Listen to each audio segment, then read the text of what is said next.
ناظرین، جو معاملہ شروع ہوا تھا ایران میں رجیم چینج آپریشن کرنے سے، وہ معاملہ ایسا لگتا ہے کہ ایران میں تو حکومت نہیں گری، نہ حکومت تبدیل کی جا سکی، صرف آیت اللہ علی خامنائی کو شہید کیا گیا اور اس کے بعد انہی کی طرح کا ان کا بیٹا آ گیا۔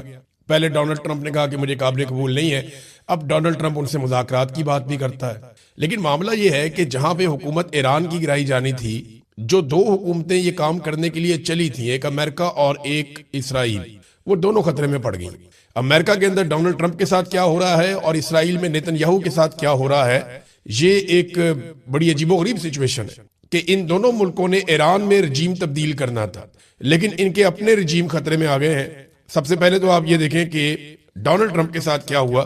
ریپبلکن پارٹی کے اندر، جو ڈونلڈ ٹرمپ کی اپنی پارٹی ہے، اور امریکہ کے میڈیا کے اندر ڈونلڈ ٹرمپ کی شدید مخالفت پیدا ہو چکی ہے، اور کسی صورت بھی ڈونلڈ ٹرمپ اب اس پوزیشن میں نہیں ہے کہ مڈ ٹرم الیکشن جیت سکے، اور ڈونلڈ ٹرمپ کے اوپر لگاتار ایک تلوار لٹک رہی ہے کہ ڈونلڈ ٹرمپ کا محاسبہ کیا جا سکتا ہے۔ یعنی ڈونلڈ ٹرمپ نے یہ خود بھی کہا کہ میری امپیچمنٹ ہو سکتی ہے، اور اس کی وجہ صرف یہ جنگ نہیں ہے، ایپسٹین فائل اور اس کے بعد بننے والی سچویشن، اور پھر پورے امریکہ کو ایک ایسی جنگ میں دھکیل دینا جس سے نہ صرف امریکہ کو شرمندگی ہوئی بلکہ اربوں ڈالر کا نقصان بھی ہو گیا، اور امریکہ کے عرب ممالک کے ساتھ تعلقات اور خلیجی ممالک میں امریکہ کی جڑیں وہ اکھڑ گئی ہیں، بہت کمزور ہو گئی ہیں۔ یہ سب کچھ ڈونلڈ ٹرمپ کے کھاتے پڑے گا۔ تو حالت یہ ہے ڈونلڈ ٹرمپ کی کہ اب وہ ملکوں سے مدد مانگتے پھر رہے ہیں۔ ڈونلڈ ٹرمپ نے 5 ملکوں سے مدد مانگی۔ دیکھیں نا، ایک وقت ایسا تھا کہ امریکہ کسی ملک سے بات کرتا تھا، مدد مانگتا تھا تو وہ بڑا آنر فیل کرتے تھے۔ زیلنسکی کا سٹیٹمنٹ اگر آپ دیکھ لیں، یہ کچھ عرصہ پہلے جب ڈونلڈ ٹرمپ نیا امریکہ کا صدر بنا، تو یہی زیلنسکی جو ہے، یہ جب وائٹ ہاؤس میں آیا تو ڈونلڈ ٹرمپ نے اسے کافی شرمندہ کیا تھا، بڑی عجیب و غریب صورتحال ہو گئی تھی۔ آج وہی زیلنسکی جو ہے اس سے مانگے جا رہے ہیں کہ ہمیں ڈرون دیں، ہماری مدد کریں، اور اس کے بدلے میں اس کو بھی کچھ چاہیے۔ اب وہ ایک بہتر ڈیل چاہتا ہے۔ ایک دور تھا کہ امریکہ یہ کہہ رہا تھا کہ یوکرائن کے جتنے بھی منرلز ہیں اس پہ ہمارا حق ہے، ہمیں وہ دیے جائیں، اور آج صورتحال کیا ہے۔ یہ تو چلے یوکرائن کی بات ہے، لیکن امریکہ نے جن 5 بڑے طاقتور ملکوں سے مدد مانگی، ان میں ایک چائنا ہے، ایک فرانس ہے، ایک برطانیہ ہے، ایک جاپان ہے، اور ایک جنوبی کوریا۔ ان سے مدد مانگی، چائنا نے صاف انکار کر دیا۔ فرانس نے کہا جی ہم نے تو اپنے ہتھیار نہیں بھیجے۔ برطانیہ کا سٹیٹمنٹ بھی مبہم سا ہے، وہ اس لڑائی کا حصہ بننا نہیں چاہتے، وہ پہلے ہی منع کر چکے تھے۔ جاپان نے کوئی ابھی تک جواب دیا نہیں، اور کوریا نے بھی کوئی واضح جواب نہیں دیا۔ تو آپ اندازہ کریں کہ جن ملکوں سے ڈونلڈ ٹرمپ نے نام لے لے کر مدد مانگی، وہ ملک بھی جواب نہیں دے رہے، اور جو رجیم تبدیل کرنے چلے تھے ان کا اپنا رجیم خطرے میں پڑ گیا۔ اب آ جائے نیتن یاہو پہ، تو نیتن یاہو غائب ہے، اس کا معاملہ طول پکڑتا جا رہا ہے۔ پچھلے سال آپ کو یاد ہے جب ایران نے بمباری کی تھی، تو جو بلڈنگ تباہ ہوئی تھی اس پہ کھڑے ہو کر نیتن یاہو نے بتایا تھا کہ میں یہاں پہ ہوں، اور ایک جیسچر شو کیا تھا۔ وہ نیتن یاہو اب کدھر ہے؟ کوئی سمجھ نہیں آ رہی۔ دنیا بھر کے اندر یہ سوال پوچھا جا رہا ہے کہ نیتن یاہو مارا گیا، نیتن یاہو زخمی ہو گیا، کدھر گیا؟ لیکن 2-3 پاسبلٹیز ہیں نا سامنے نہ آنے کی۔ اپنی موجودگی کا ثبوت نیتن یاہو نہیں دے پا رہا، حالانکہ دینا چاہیے۔ جو ویڈیو نیتن یاہو کی آتی ہے اس کے اوپر الزام لگتا ہے کہ یہ آرٹیفیشل انٹیلیجنس کی ویڈیو ہے۔ بہت ممکن ہے کہ نیتن یاہو ٹھیک بھی ہو یا زخمی ہو اور یہ آرٹیفیشل انٹیلیجنس کی ویڈیو ہو، لیکن آپ کچھ جنگ کے ماحول میں کنفرم کر نہیں سکتے۔ سامنے کیوں نہیں آ رہا؟ بہت سارے ریزن ہو سکتا ہے نیتن یاہو زخمی ہو، کیونکہ کچھ رپورٹر ایسے ہیں، خاص طور پہ ایک رپورٹر کی ویڈیو بھی وائرل ہوئی ہے جس نے کھڑے ہو کے بتایا کہ نیتن یاہو کا یہ گھر ہے، اس کے اوپر میزائل سے اٹیک ہوا، اور جس وقت اٹیک ہوا نیتن یاہو یہاں تھا، یہ دعویٰ کیا گیا۔ اب یا تو نیتن یاہو زخمی ہے، یا وہ مارا گیا ہے، یا وہ اپنی جان بچانے کے لیے ہائی سیکیورٹی کے اندر ہے، جہاں سے وہ اپنی ویڈیو بھی جاری نہیں کرنا چاہ رہا فی الحال، اور نیتن یاہو شاید کسی پہ بھروسہ نہیں کر رہا۔ جبکہ ایرانی پاسداران انقلاب، جو ایرانی فورسز ہیں، انہوں نے اعلان کیا ہے کہ ہم نیتن یاہو کو ڈھونڈ کر نشانہ بنائیں گے، ہم نہیں چھوڑیں گے، کیونکہ ایرانی قیادت کو قتل کیا اسرائیل نے اور امریکہ نے مل کر، تو وہ کہتے ہیں نیتن یاہو کو ہم نہیں چھوڑیں گے۔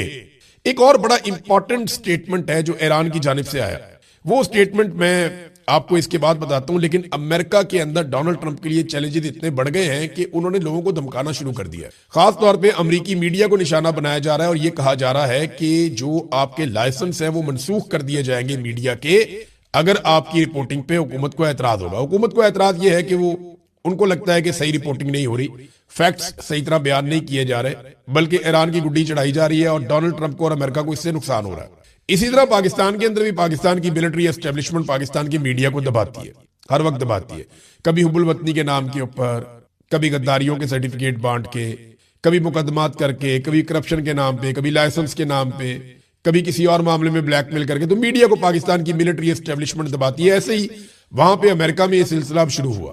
امریکن میڈیا جسے ایک آزاد میڈیا کہا جاتا ہے، دیکھتے ہیں وہ اس کے اوپر کیسا رد عمل دیتا ہے. کیا وہ ڈر جاتے ہیں، پیچھے ہٹ جاتے ہیں، یا وہ زیادہ اور تیز رپورٹنگ کر دیتے ہیں اور رد عمل دیتے ہیں کہ جناب یہ لو، یہ فیکٹ ہیں، ہم آپ کے سامنے رکھ دیتے ہیں. امریکن میڈیا نے جو فیکٹس اب تک بتائے ہیں ان کے مطابق امریکہ یہ جنگ جیت نہیں رہا، اور یہ سودا امریکہ میں نہیں بک رہا کہ یہ امریکہ کی جنگ تھی. زیادہ تر لوگ یہ کہتے ہیں کہ یہ جنگ امریکہ کی نہیں بلکہ امریکہ اس جنگ میں اسرائیل کی وجہ سے اترا ہے. اور ڈونلڈ ٹرمپ کے اترنے کی وجہ یہ بتائی جاتی ہے کہ ڈونلڈ ٹرمپ کو ایپسٹین فائل کا خطرہ تھا، اور اس خطرے نے ڈونلڈ ٹرمپ کو جنگ میں اترنے پر مجبور کیا. اب جو امریکی صحافی ہیں ٹکر کارلسن، ان کا ایک سٹیٹمنٹ آیا ایسے میں، انہوں نے کہا کہ امریکی حکومت ممکنہ طور پر سی آئی اے کے مجرمانہ ریفرل کے ذریعے انہیں گرفتار کرنے کی تیاری کر رہی ہے. رپورٹس کے مطابق دعویٰ کیا گیا ہے کہ جو ٹکر کارلسن ہے اس نے جنگ شروع ہونے سے پہلے ایرانی رہنماؤں کے ساتھ کئی ملاقاتیں اور رابطے کیے تھے، اور جناب یہ قانون کی خلاف ورزی ہے. کارلسن یہ کہتا ہے، یہ وہ صحافی ہے ٹکر کارلسن جس نے ڈونلڈ ٹرمپ سے ملاقات بھی کی تھی جنگ سے پہلے، اور اس نے ڈونلڈ ٹرمپ کو سمجھایا تھا کہ مجھے اس کی سمجھ ہے، آپ پھنس جائیں گے، آپ یہ نہ کریں. ڈونلڈ ٹرمپ نے اس کی بات نہیں مانی، اور اب جب یہ اس کی مخالفت کرتا ہے، ٹی وی پر بیٹھ کے فیکٹس سامنے لے کر آتا ہے، اس کو سنا جاتا ہے بہت زیادہ امریکہ میں، تو ڈونلڈ ٹرمپ کی شہرت کو نقصان پہنچ رہا ہے. اب یہ شخص کہتا ہے کہ حکومت نے ان پر جاسوسی کی ہے، ان کے پیغامات خفیہ طریقے سے پڑھے ہیں، اور اب انہیں جس طرح جویلین اسانج کا کیس تھا یا جیسے ایڈورڈ سنوڈن کا کیس تھا اس طرح سے قید کرنے کی کوشش کی جا رہی ہے. یہ دعویٰ کیا ہے ٹکر کارلسن نے.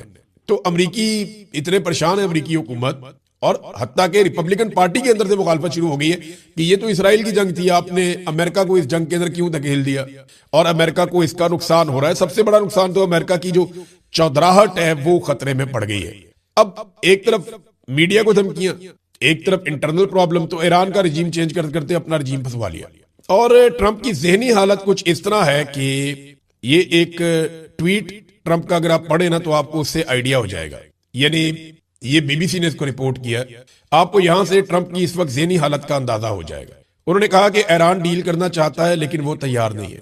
ٹرمپ نے اہم ایرانی جزیرے خارق کو مکمل طور پر تباہ کرنے کا دعویٰ کرتے ہوئے کہا کہ مزہ لینے کے لیے شاید ہم اسے چند بار اور نشانہ بنائیں. مزہ لینے کے لیے یعنی ڈونلڈ ٹرمپ یہ بتا رہے ہیں، ذہنی کیفیت کا آپ اندازہ کریں کہ وہ بمباری مزہ لینے کے لیے بھی کرتے ہیں. یہ ایک ایسی کیفیت میں ڈونلڈ ٹرمپ آ گیا جہاں پہ کانفیڈنس نہیں رہا.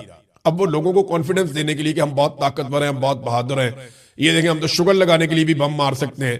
جو آدمی مزہ لینے کے لیے بمباری کی بات کر رہا ہے نا کسی اور ٹارگٹ کے علاوہ، یعنی تھوڑے دن پہلے انہوں نے کہا جی بڑا فن ہوتا ہے، بڑا مزہ آتا ہے جب ہم جہازوں کو ڈبو دیتے ہیں ان کے بندوں سمیت، سمندر کی گہرائیوں میں غرق کر دیتے ہیں، بڑا مزہ آتا ہے، ڈونلڈ ٹرمپ نے کہا تھا. پھر ڈونلڈ ٹرمپ نے اب کہا کہ جزیرے کے اوپر دوبارہ اٹیک کریں گے مزہ لینے کے لیے. تو فٹے وہ ان لوگوں کے اوپر جنہوں نے ایسے شخص کو امن کے نوبل انعام کے لیے نامزد کیا. میری طرف سے تو فیلڈ مارشل عاصم منیر اور شہباز شریف شاباش کے مستحق ہیں کہ انہوں نے ایک ایسے شخص کو امن کے نوبل انعام کے لیے نامزد کیا اور اسے کھڑے ہو کر بار بار سلوٹ مارے، اس کی تعریفیں کی، اس کے جوتے پالش کیے، جو شخص یہ کہتا ہے کہ وہ مزہ لینے کے لیے بمباری کرتا ہے. پاکستان کی ملٹری اسٹیبلشمنٹ خاص طور پہ عاصم منیر کے احکامات کی روشنی میں ملاقات نہیں کروائی جائے گی. یعنی جب آدمی مشکل میں ہوتا ہے یا پرابلم میں ہوتا ہے تو وہ کتنا فلیکسیبل ہو جاتا ہے، لیکن جیسے ہی اسے طاقت ملتی ہے اور جیسے ہی اس کے بعد اختیار آتا ہے تو ایک دم وہ شخص جو ہے، نارملی لوگوں کا یہ رویہ ہوتا ہے کہ وہ شخص ساتھ ہی فرعون بن جاتا ہے، ساتھ ہی وہ شخص جو ہے وہ ظالم بن جاتا ہے. پھر نہ صرف وہ خود دھمکیاں لگاتا ہے، وہ اپنے ٹاؤٹوں سے بھی دھمکیاں لگواتا ہے. ابھی حال ہی میں ٹاؤٹوں نے دھمکیاں لگانے کا نیا سلسلہ شروع کیا ہے. کوئی کچھ کہہ رہا ہے، کوئی کچھ کہہ رہا ہے، یہ ہو جائے گا، وہ ہو جائے گا. خواتین کو سڑکوں کے اوپر گھسیٹا گیا، بزرگ خواتین کے اوپر تشدد کیا گیا، بے شمار گھروں کی چادر اور چار دیواری کا تقدس پامال کیا گیا، خواتین اور بچوں کو اغوا کیا گیا صرف آئینی ترامیم کے لیے. جبری گمشدگیاں پاکستان میں بڑھا دی گئیں، بے شمار کی گئی، پارلیمان پر حملہ کیا گیا، عدلیہ اور میڈیا کو یرغمال بنا لیا گیا، اور آج ایک ٹکر بھی میڈیا اپنی مرضی سے اپنے ٹی وی چینل پہ نہیں چلا سکتا، اخبارات اپنی مرضی سے خبر نہیں لکھ سکتے. بار بار انسانوں کا قتل عام کیا گیا، سابق وزیر اعظم کو اور ان کی اہلیہ کو قید تنہائی میں ڈال دیا گیا، سینکڑوں مقدمات ان پہ بنا دیے گئے، بہت سارے شہریوں کو گرفتار کرنے کے بعد ننگا کیا گیا اور ننگا کر کے ان پہ تشدد کیا گیا. کیا لوگوں کو زندہ درگور کرنا ہے؟ وہ بھی کر کے دیکھ لیں. پاکستانی اب ڈرے گے نہیں, نہ پاکستانی ڈرنے والے ہیں. یہ آج عمران خان صاحب کی بہنیں دوبارہ جائیں گی اڈیالہ جیل کے باہر, کیونکہ آج ملاقات نہ کروانے کا دن ہے. نارملی یہ ملاقات کا دن ہوتا ہے عدالتی احکامات کے باوجود, اور ججوں کو بھی نہ انہیں ججوں کو شرم آ رہی ہے, نہ ججوں کو غیرت آ رہی ہے, نہ ججوں کو غصہ آ رہا ہے, نہ ججوں کو آئین اور قانون یاد آ رہا ہے. وہ تین جج جو ہے فیصلہ دے رہے ہیں, لکھ کر دے رہے ہیں کہ جاؤ جا کے ملاقات کرو. وہ جیلر وہ ملاقات ہی نہیں کرواتا. ویسے جیلر کی تو کوئی اوقات نہیں ہے, یہ تو ویسے ہی انجینئر صاحب نے جیلر کی گیم اٹھا دی ہے. اوقات تو اس فوجی کی ہے جس کو اوپر سے احکامات ملتے ہیں اور وہ نہیں ملنے دیتا. فوجی کرنل عمران خان صاحب بتاتے ہیں نا کہ وہ ملاقات نہیں کرنے دے رہا. تو اڈیالہ جیل کے باہر آج پھر دھرنا ہوگا, اور یہ صرف وہاں پہ نہیں ہوگا. حلیمہ خان نے 10,000 لوگوں کو بلوایا, انہوں نے کہا جی 10,000 لوگ ہمارے ساتھ آئے, انہوں نے آواز دی ہے. یہ اس عمران خان کی بہنوں نے آواز دی ہے جو اس قوم کے لیے جیل کاٹ رہا ہے, اور یہ سارے جانتے ہیں کہ وہ قوم کے لیے جیل کاٹ رہا ہے. عمران خان کے لیے کون سا مشکل تھا؟ وہ دنیا کے جس ملک میں چاہتا جیسی چاہتا زندگی گزارتا, اس کی ایک جھلک کے لیے پاکستانی ترستے رہتے. پوری دنیا میں اس کا بہت بڑا فین کلب ہے. وہ صرف کرکٹ میں کمنٹریز کرتا تو دنیا کی سب سے بڑی سیلیبریٹی بن کے رہتا, لیکن اس نے مشکل رستہ چنا. وہ اپنے لوگوں کے لیے جیل میں چلا گیا, اور جیل میں جانے کے بعد وہ تکالیف برداشت کر رہا ہے. آج وہ شخص جو قوم کے لیے مار کھا رہا ہے, اس کی بہنوں نے قوم کو آواز دی کہ 10,000 بندے آؤ. یہ تو انہوں نے مثال کے طور پہ کہا, لیکن انہوں نے کہا بڑی تعداد میں بندے. اب دیکھنا یہ ہے کہ آج کے دن میں اتنی بڑی تعداد میں بندے وہ پہنچتے ہیں نہیں پہنچتے, کیا ہوتا ہے. لیکن احکامات تو جاری کیے گئے ہیں پارٹی کی جانب سے بھی کہ لبیک کہا جائے. اب صرف پاکستان میں نہیں, دنیا بھر کے اندر یہ احتجاج ہو رہے ہیں. دھرنا دے کر بیٹھیں گے اور عمران خان صاحب کی بہنوں کے ساتھ, عمران خان کے ساتھ اظہار یکجہتی کریں گے. پی ٹی آئی میں کم سے کم یہ ہے کہ لوگ سوال پوچھتے ہیں, اس کو کیوں لگایا, اس کو کیوں لگایا. پی ٹی آئی کے لوگ عثمان بزدار پہ تنقید کرتے رہے, اور کھل کر کرتے رہے, اور بہت دیر تک کرتے رہے. اور عمران خان صاحب کو بڑی مخالفت کا سامنا کرنا پڑا عثمان بزدار والے فیصلے پہ, گنڈا پور والے فیصلے پہ. حالانکہ گنڈا پور کا فیصلہ بہت اچھا تھا, لیکن گنڈا پور صاحب کمپرومائز ہو گئے, یا انہوں نے ایک نیا طریقہ سوچ لیا کہ میں یہ والے طریقے سے کروں گا, چیزیں تو ٹھیک ہو جائیں گی.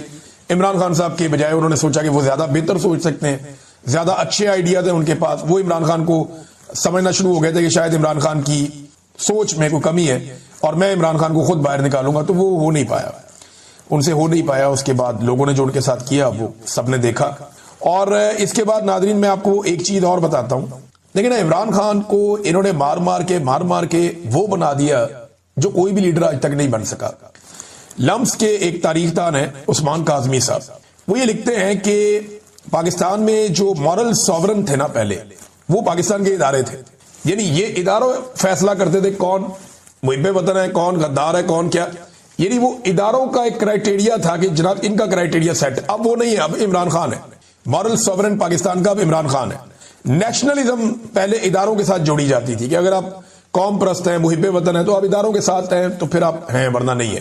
اب ایسا نہیں ہے, اب عمران خان کے ساتھ جڑتی ہے. اب بندوق بھی ہے اداروں کے پاس, طاقت بھی ہے, بجٹ بھی ہے, تعداد بھی ہے, اختیار بھی ہے, حکومت بھی ہے, لیکن پھر بھی وہ نیشنلزم ان کے ساتھ نہیں جڑتی, وہ عمران خان کے ساتھ جڑتی ہے.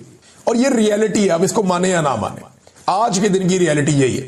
کل کیا ہوگا آپ نہیں جانتے, لیکن آج کے دن تک یہی ایک ریئلٹی ہے. عمران خان صاحب نے محمود اچکزئی صاحب کو اگست میں نامینیٹ کیا تھا, نامزد کیا تھا اپوزیشن لیڈر کے طور پہ, اور ایاز صادق صاحب بہت بری طرح پھنسے ہوئے کیونکہ اسٹیبلشمنٹ این او سی نہیں دے رہی. یہ حکومت ایک بھی بندے کی تعیناتی نہیں کر سکتی جب تک کہ آصف منیر صاحب یا ان کے جرنیل یا ان کی جو ٹیم ہے وہ این او سی نہ دے, تب تک کوئی بھی اہم بندہ اپوائنٹ نہیں ہو سکتا. یہ حکومت اتنی مجبور ہے. اب ایاز صادق صاحب لگانا بھی چاہیں تو وہ لگا نہیں سکتے. یہ ایک ایسی اگزامپل بن رہی ہے کہ کل کو ان لوگوں نے اپوزیشن میں آنا ہے, اور اگر عمران خان ان کا اپوزیشن لیڈر ہی نہ لگائے تو پھر یہ کہاں جائیں گے. تو یہ ایسی مثالیں خود قائم کر رہے ہیں جو آئندہ ان کے لیے مشکلات پیدا کریں گی, اور آئندہ اگر ان کے ساتھ ایسا کچھ ہوگا تو ان کے پاس پھر کوئی جواب یا کوئی سوال نہیں ہوگا جو یہ کر سکے. اب ناظرین, وزیر اعلیٰ خیبر پختونخوا کا جو دورہ ہونے جا رہا ہے سندھ کا, اس کے حوالے سے بھی کچھ ڈیٹا آ گیا ہے. یہ دورہ کس نوعیت کا ہے میں آپ کو بتا دیتا ہوں. یہ 9 جنوری کو شروع ہوگا, 4 دن کا دورہ ہے. 9 جنوری کو صبح 9 بجے والی فلائٹ ہے, اور اسلام آباد سے کراچی جائیں گے, اور یہ 9 بجے سے 11 بجے 2 گھنٹے کی فلائٹ ہوتی ہے. 12 بجے سے 3 بجے تک انصاف ہاؤس میں ان کی ملاقاتیں ہیں. 3:15 بجے جو ہے وہ اس کے بعد FPCCI سے ملاقات, پھر 4:30 بجے میٹ دی پریس, کراچی پریس کلب جائیں گے, پریس کے جتنے بھی صحافی ہیں ان سے وہ ملاقاتیں کریں گے. امید کرتا ہوں کہ جو لاہور میں عجیب و غریب قسم کے لوگوں کو صحافیوں کے بھیس میں بھیج کر بدتمیزی کروائی گئی, کراچی کے